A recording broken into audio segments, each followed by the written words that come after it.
before they invented light.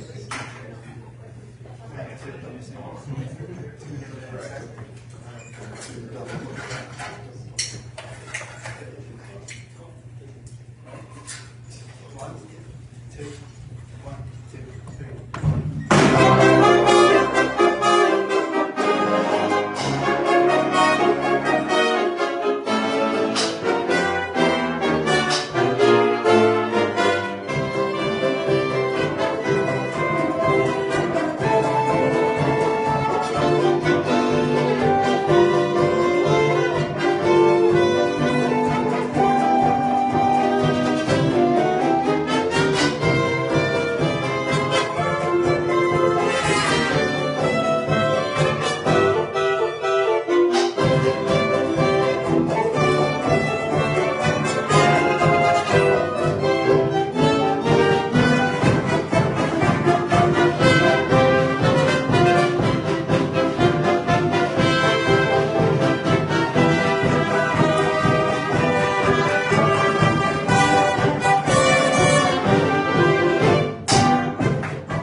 So, what you just heard, if you follow my Instagram, you just heard a rendition of the popular tune from 1925, If You Knew Susie Like I Know Susie, written by B.G. De Silva. And fun fact, Carter, may I borrow your part for that? Be careful. You're telling me. So, this is the same music that we are reading off of, like I said in the video.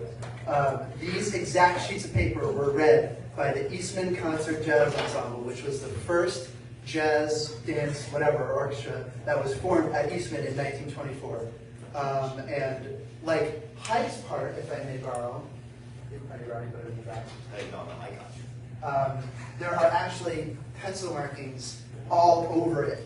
And these are the original pencil markings, and we're following them. So for example, Fred Remington, right? Emery Remington, Fred was his brother. Emery Remington, who was a professor here, right, of trombone here a little while ago, he actually played in this group, and he crossed out this big part. I don't know if he intended to cross it out, but he points to go right from here to the chorus, which is interesting because there's the verse first, which leads to the chorus. So we kind of had to switch things around a little bit. So again, this is just one of the little fun things that you see when reading this music. But next, we have a really fun tune. It's also from 1925. I'm actually going in chromatic, not chromatic, in chronological musician brain. We're actually going to go with Everybody Stomp next, which was popularly recorded by Art Landry in 1925, and also the Cotton Club Orchestra in 1925. Lots of great recordings. We're going to be reading directly out the stock arrangement, like Art Landry did and the Cotton Club Orchestra. So without further ado, here is Everybody Stomp.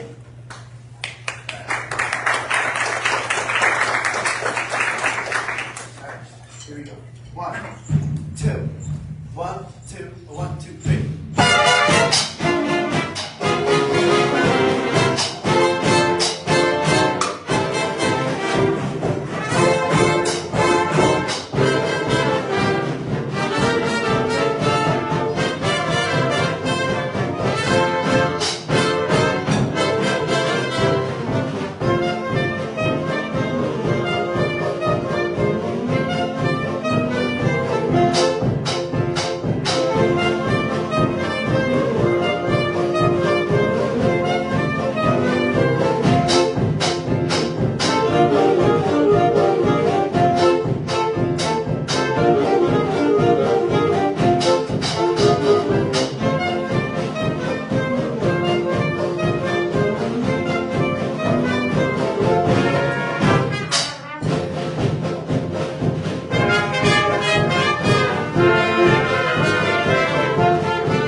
That's a fun one.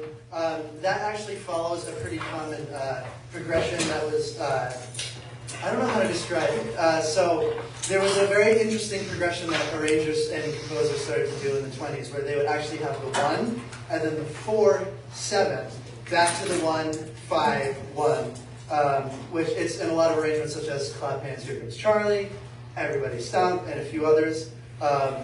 That was kind of considered a blues progression. I don't really want to say that, that's a little bit controversial, but it was an introduction into kind of like a more upbeat, bluesy dance kind of thing that goes on. So next, we have a really fun one that you may recognize. It is entitled Blue Bonnet, You Make Me Feel Blue.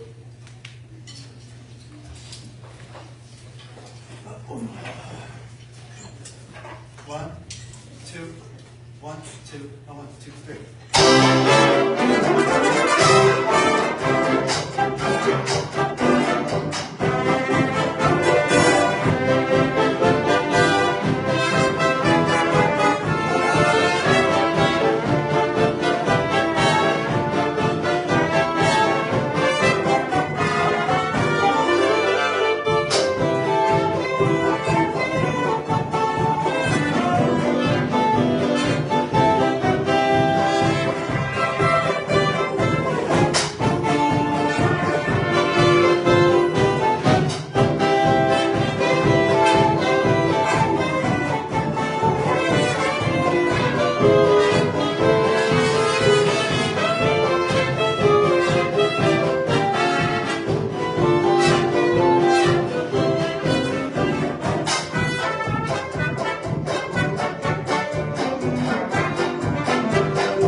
is going to be a little bit historically informed. So I would like to ask Ted and Matthias to step off stage for this next number, because I am going to demonstrate to you guys what your average territory band would have sounded like back in 1926. So typically, bands of smaller areas, not in New York, Chicago, LA, all the major cities, they would usually consist of about 8 or less people, sometimes maybe even 3 or 4, but they just managed to have such big sound. And what exactly a territory band means, as I was saying, it's a band that is outside of the area of New York City, Los Angeles, Sacramento, any major city. And right now we have 1 trumpet, 1 trombone, banjo, tuba, piano, violin, saxophone, and saxophone 2. And you may notice, why did I ask alto 2 to step off stage? Maybe it would make more sense to have 2 altos on stage. Well, the way these were arranged back then is actually alto, tenor, alto, instead of alto, alto, tenor. That's very important to know that, and that's what kind of gives it this sound. So I'm gonna, as I was saying, we're gonna demonstrate Baby Face, which is a very cute tune. It's from 1926. We're gonna play that for you in the style of what a territory band would have sounded like back in 1926.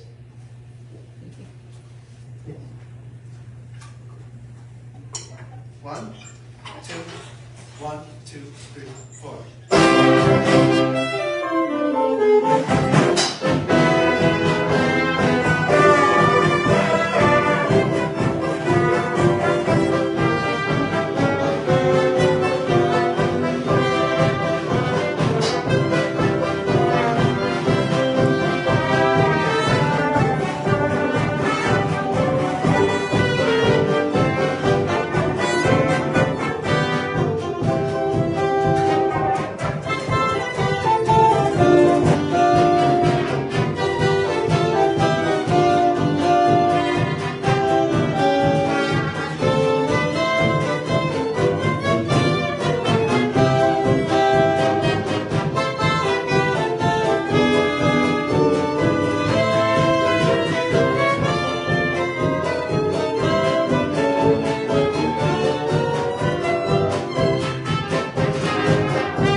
I'd like to have my musicians come back on first. Before I introduce the next tune, this one you may recognize, I'm not totally sure, but this is one of my favorites. This is actually one of the first early jazz, hot jazz tunes I ever heard. It was Ain't She Sweet, played by the California Ramblers. I found it on Spotify. It was the worst transfer of a record I ever heard. But I was like, wow, this is so cool. And also it was transferred at the wrong speed, which I'm sure many of you know bugs the crap out of me. But, of course, me being young and naive and just so excited about this music, I would not stop listening to it. So then from there, I investigated the California Ramblers a little more. Then I checked out some other people. Then it led to, I don't know, Edwin J. McKinley, these few other people, and I was like, oh, this is wonderful, I love this music. So I came across the stock arrangement, which actually the California Ramblers read off of. It's a little bit doctored out their recording, but we're going to play a version of it, and I'm actually going to sing the lyrics so you can hear how kind of silly they are. I think they're very sweet. Some people think they're a little silly, but we can all agree, ain't she sweet?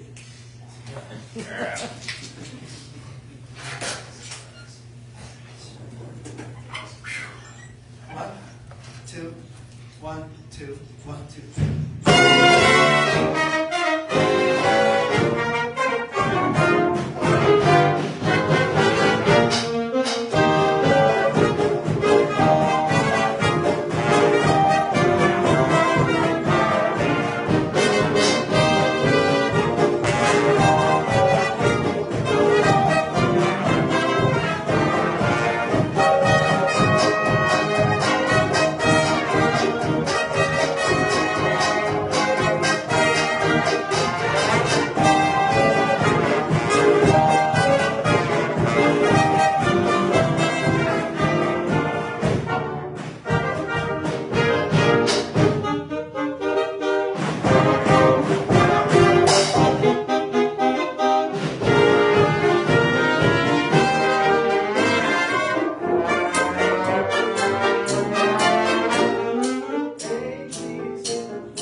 I didn't expect a cymbal to fly off the stand. But improvisation, that's a part of jazz, am I right?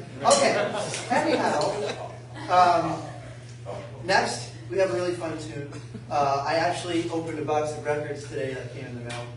And in that record stack came a very fun tune entitled Red Lips Kiss My Blues Away. So what I'm going to do, actually, is I'm going to tell the band to get their paper copies of the intro out, which I'm sure they already have, just a reminder. And the violin player doesn't have it, so you don't play. But, yeah, there we go. See, this is why I remind people. Okay, so I actually arranged my own intro to this one. It follows rhythmic qualities and harmonial qualities of the time. This was written in 1927, and we're just going to read directly off the stock arrangement, so I hope you enjoy this fun tune. I really like it. So without further ado, here's Red Lips Kiss My Blues Away.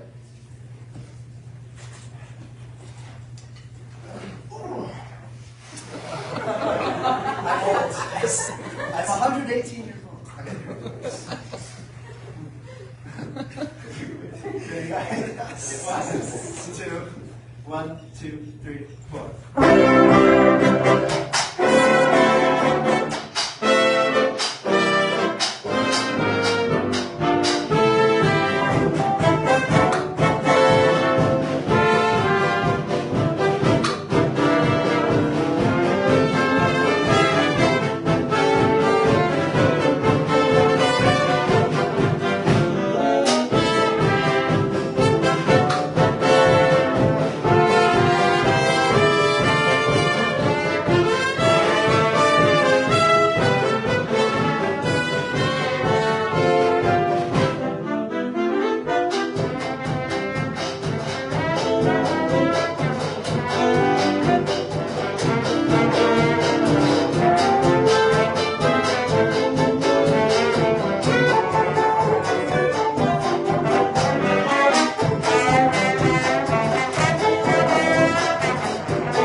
Literally.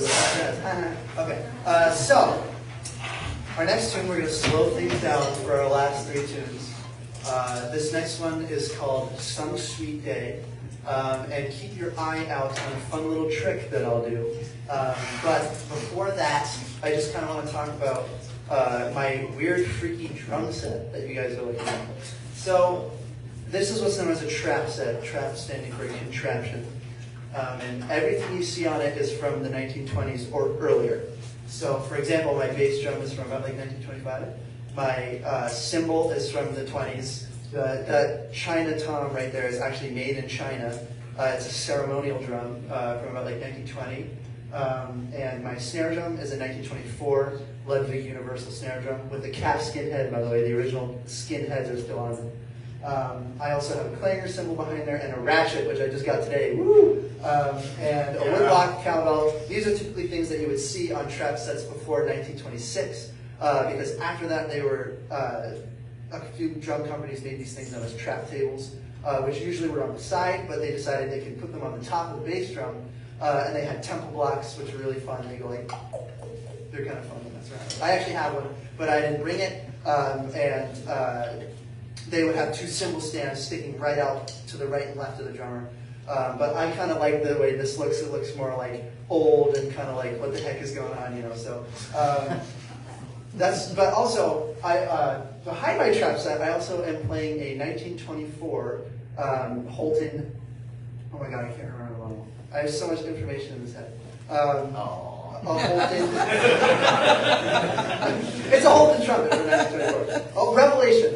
compilation. Okay, here we go. Here is Some Sweet Day, arranged by Bob Herring. Here we go.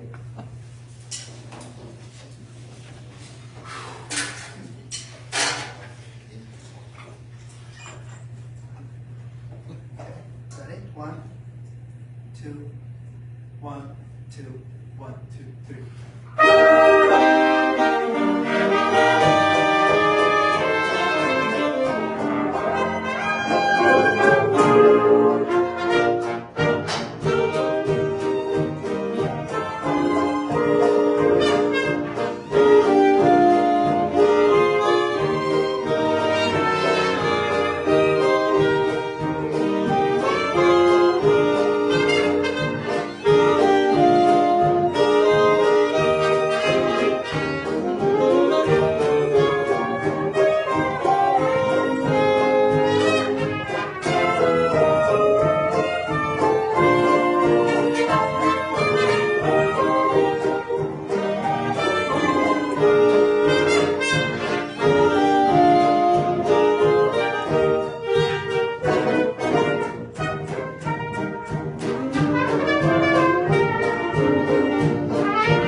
tunes left on our set. And before that, I would like to introduce the band before we play our second to last tune, as a matter of fact. So starting all the way from the right, we have Ted Ekstrom on trumpet 2. We have Israel Stone on trumpet 1.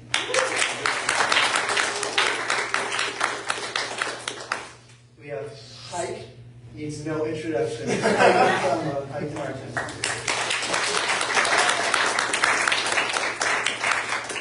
We have William Anderson on the guitar and banjo.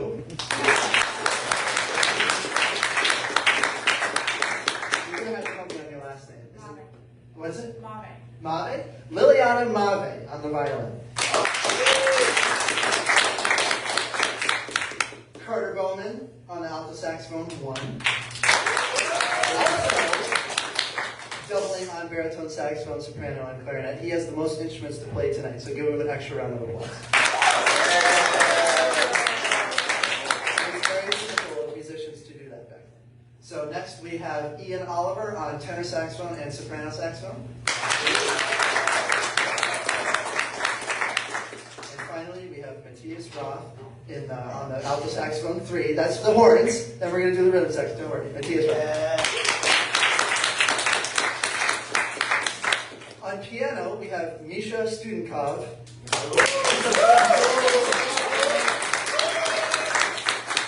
On the brass bass, we have Adelaide Candy.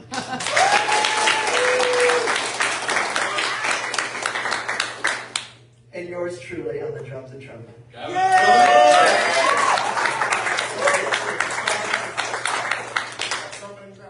That's me. So I'd like to really give a big thanks to these musicians. We were actually supposed to have another guest artist come today, the original Cornell Syncopators, but something came up, and unfortunately they couldn't come tonight. So I just want to say thank you to all of these wonderful musicians who spent a lot of time learning these parts on such a short notice. This is very, very hard music to read. Number 1, stylistically, and 2, just the way it's all laid out, because there's all sorts of weird jumps. There's 2 bar lines for some reason. There's like a top line and a bottom line all in one section. It's really weird. And I really, really would like to thank all of these wonderful musicians for learning how to do this and continuing to play with me and keeping the concert jazz ensemble alive at the Eastman School of Music. Give us a big round of applause.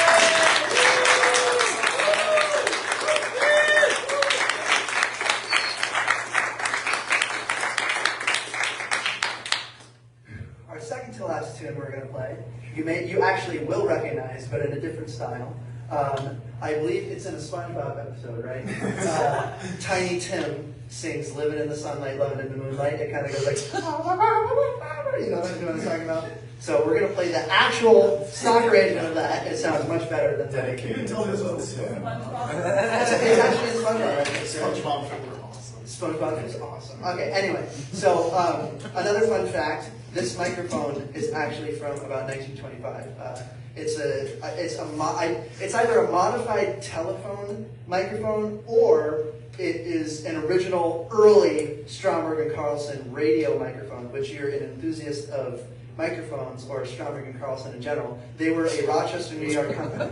So this was built in Rochester and we're singing through it in Rochester. So anyway, I like to talk a lot. So let's play Living in the Sunlight, Loving in the Moonlight.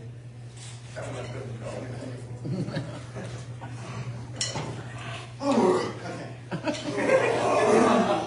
It's hot. Yeah. It's hot. Yeah. It's hot. That's what Just play. Do whatever you want. That's the fun thing about this music. Do whatever the hell you want. Here we go.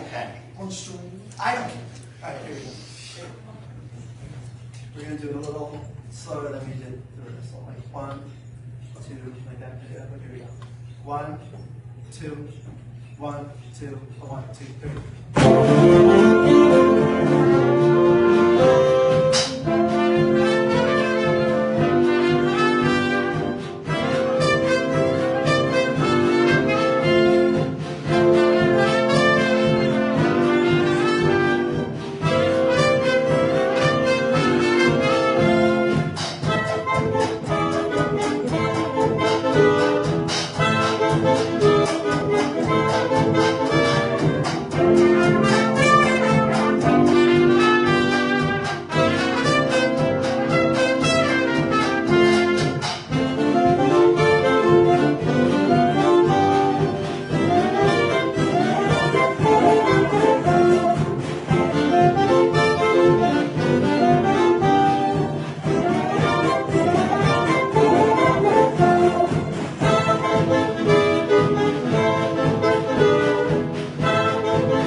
I was saying, you may recognize this one, you may recognize this one, blah, blah, blah, blah, blah. You will recognize this one because it actually is from a little bit of popular culture nowadays.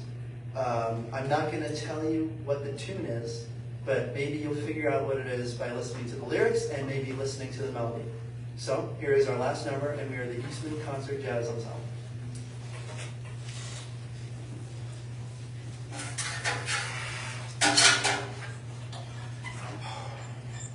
One, two, 1, 2, 1, 2, 3.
very much for coming. I will say we definitely will have more performances, and it will not be in OSL 101. I will let you guys know way ahead of time. This was just something that happened short notice, and I really, really appreciate all of you for coming. Seriously, this is wonderful. I'm glad to share this wonderful music with you. It's very historical, and you're hearing the sounds of 100 years ago. We're reading off the original sheet music. We're doing everything we can to sound like, you know, it's the 1920s and early 1930s. So again, thank you so much for coming. And Brett is here! Yay!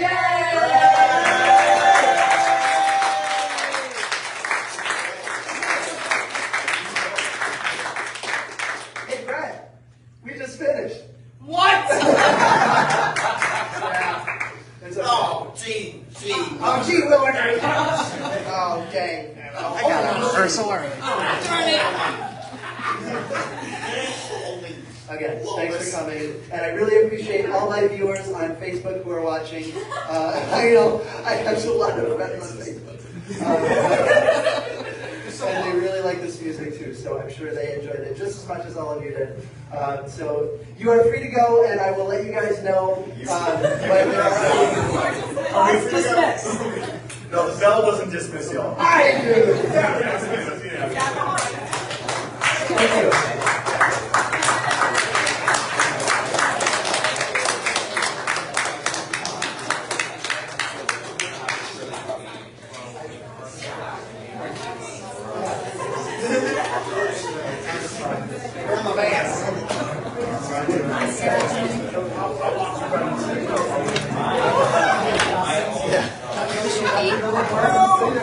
Yeah.